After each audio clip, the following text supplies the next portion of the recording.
What will happen when evolution takes a terrifying turn? The story opens with a boy watching cartoons at home.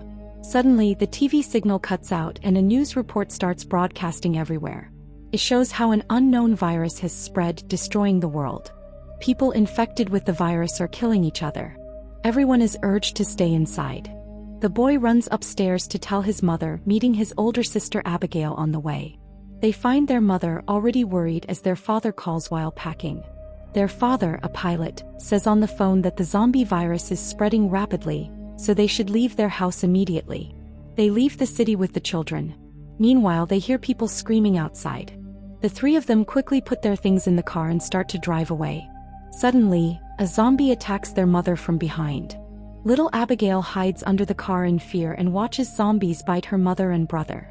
They leave without seeing Abigail.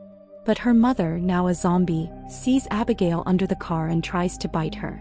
Just then, an ex-soldier named Jack arrives and kills the zombie, saving Abigail. Jack knows Abigail's brother will also turn into a zombie, so he shoots him. The story then jumps 10 years into the future. By this time, almost all humans have been killed or turned into zombies. Big cities are now ruins. Nature is starting to reclaim the world. In this post-apocalyptic world, only a few people like Jack and Abigail have survived. Jack has raised Abigail and is now teaching her how to survive in this zombie apocalypse, living in the jungle, hunting animals and avoiding groups of zombies. Abigail is learning everything slowly. If Jack hadn't come into her life, she wouldn't have survived. That's why Jack is like a father to her. One day, while they are sleeping in the jungle, they sense someone nearby. Jack realizes it's a zombie and quickly shoots it. From his experience over the last 10 years, he knows that zombies don't wander alone. They live in groups. This means there are more zombies in the area and they need to move again. In the last 10 years, the zombies have evolved. They are no longer mindless monsters. They can think and track humans, making them more dangerous. The next morning, Jack and Abigail pack their things and leave on horseback. As they pass through a mountain, they see another survivor trying to escape from zombies. Since there are so few normal humans left, they aim to help him. At the same time, Jack tests Abigail's aim, which he has been teaching her.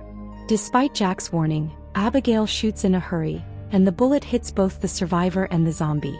Jack and Abigail quickly go down and see that the man can't be saved. Reluctantly, Jack kills him to end his suffering.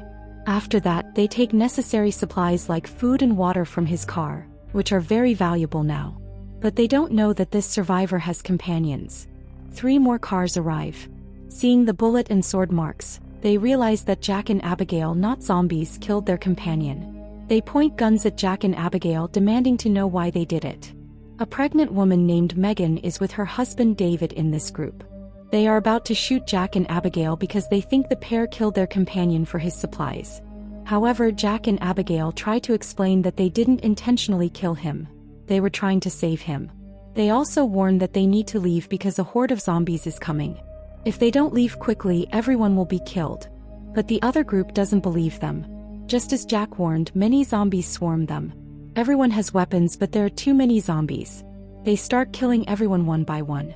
In the end, Jack, Abigail, and the pregnant couple Megan and David are the only survivors. They escape together in a car. The car broke down a short distance away, but they were now safe from the zombies. Jack tells David and Megan that they will part ways. After all, their group was killed by their own mistake. Jack takes a gun and starts walking with Abigail, but David and Megan follow them.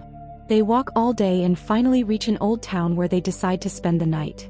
Jack sets traps around the area in case any zombies come while they are sleeping. He then shows David and Megan a map and advises them to go to a boat camp a little further away. Many survivors live together at that camp, and since Megan is about to give birth, she can get help there. He can't do anything else for them. Abigail isn't happy with Jack's decision because she knows David won't be able to take pregnant Megan to the camp alone. She thinks they should help them get there. Jack tries to explain that they need to think about their own safety and can't risk their lives for anyone else. So they will separate from David and Megan in the morning. Meanwhile, a group of zombies is tracking the 4 of them. In the morning, while Abigail is alone on the roof, 2 zombies attack her from behind. Jack had taught Abigail well, so she kills one zombie and runs from the other. She leads it to the edge of the roof and uses a technique to throw it down. Jack is happy that Abigail is learning, but they need to leave quickly because they see a horde of zombies approaching. However, the zombies get caught in Jack's traps and die. The four of them leave. David keeps asking Jack to take them to the camp, and Abigail has an idea. She used to live in this town, so she knows there's an airport nearby with small helicopters. If they find a working plane, they can reach the camp quickly. Jack is doubtful. First, he doesn't know if any planes will be working. Second, he questions why they should take such a risk for them. But Abigail argues that they can keep the plane for themselves, which will be useful in the future. Jack knows Abigail won't go on without helping the couple, so he reluctantly agrees to risk it for the plane. They find a wheelchair and take Megan to the airport. Jack and Abigail plan to leave the couple at the safe camp and then continue on their own. They are lucky enough to find a small passenger plane, but it won't start. David tries to start it quickly, acting agitated.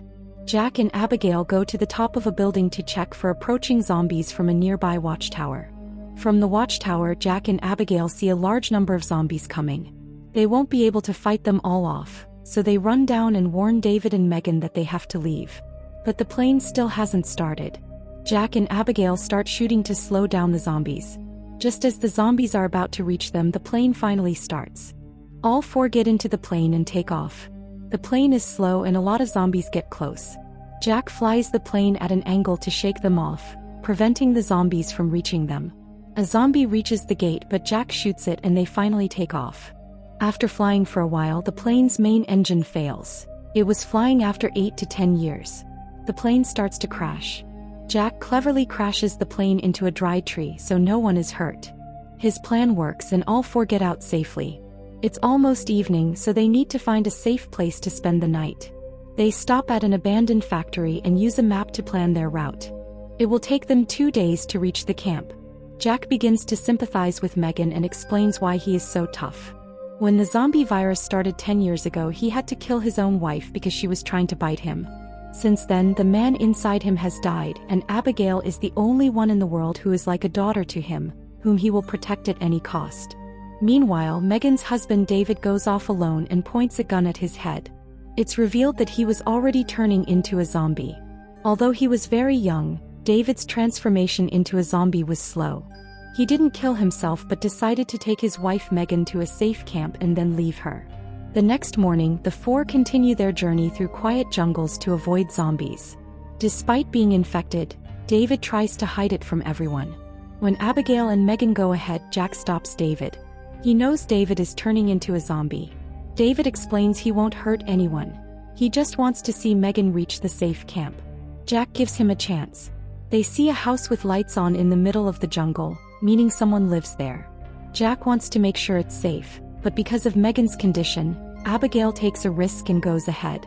She yells in front of the house, asking for help and saying they aren't a threat and need shelter for the night because they have a pregnant woman with them. A man named Norton comes out and offers them shelter but says they must leave their weapons outside. Norton welcomes everyone and introduces himself as a scientist.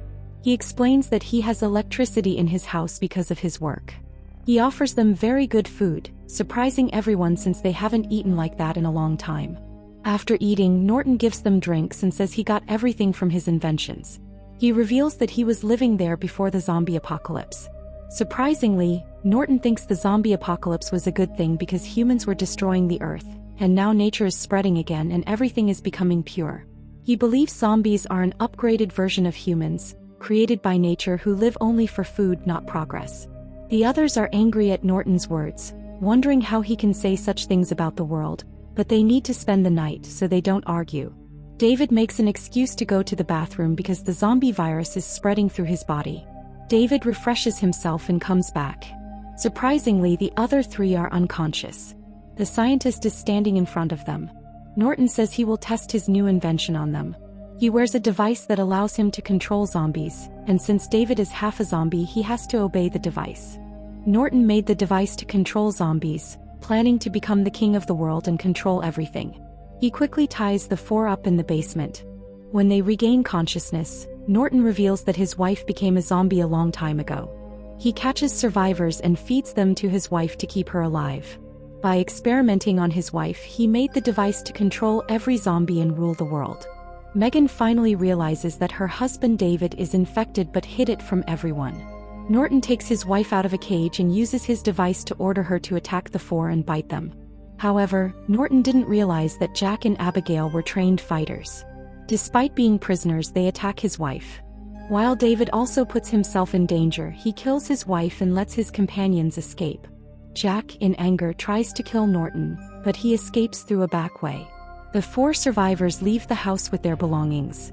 They find Norton's car outside and drive towards their destination. Many zombies follow them through the jungle at night. While escaping, their car is attacked and they are surrounded by zombies. David, realizing they can't stop the zombies with gunfire, sacrifices himself to distract them, telling the others to run. He is killed in the process. Abigail provides cover for Jack, who carries pregnant Megan forward.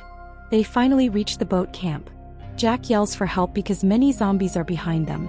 Snipers from the boat camp provide cover and a boat comes to pick them up. All 3 reach the boat camp safely. The survivors live on a giant ship, where Megan can safely give birth. The next morning, scientist Norton is shown, angry at the dead zombies.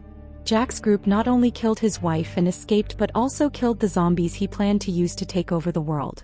He controls more zombies to attack Jack's group. Jack thanks the camp leader for helping Megan. He tells Abigail that their mission is complete, and they will leave the camp tomorrow. Jack doesn't want Abigail to become weak by staying in any camp. Abigail is a little angry because she also needs the support of others after wandering alone with Jack for 10 years. As they argue, a woman tells them that Megan has given birth to a healthy child but is in very bad condition and won't survive the evening. Jack meets Megan alone. She is happy that her and David's child will see the world. She gives Jack the responsibility for her child before she dies. Meanwhile, Abigail has made friends with the other survivors on the boat.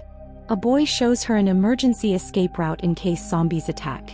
By morning, Norton has brought all the zombies to the ship using his device. He orders them to attack the survivors and they start killing them one by one. Abigail and Jack try to help the survivors escape. Norton arrives and punches Abigail, ordering zombies to attack Jack. Jack falls into a pit but kills the zombie despite being injured. Norton tries to kill Jack in anger because his group killed his wife, but Jack has a plan. He sees an opportunity and attacks the device on Norton's hand to stop him from controlling the zombies. After several attempts, the device is finally destroyed. The zombies Norton brought attack and kill him. Jack escapes safely with Abigail's help. While running from the zombies, Abigail finds a bandage with her name on a zombie's hand. She finds photos in its pocket and realizes it's her real father, who was on the plane during the zombie outbreak 10 years ago. She meets him again after many years, but he doesn't survive.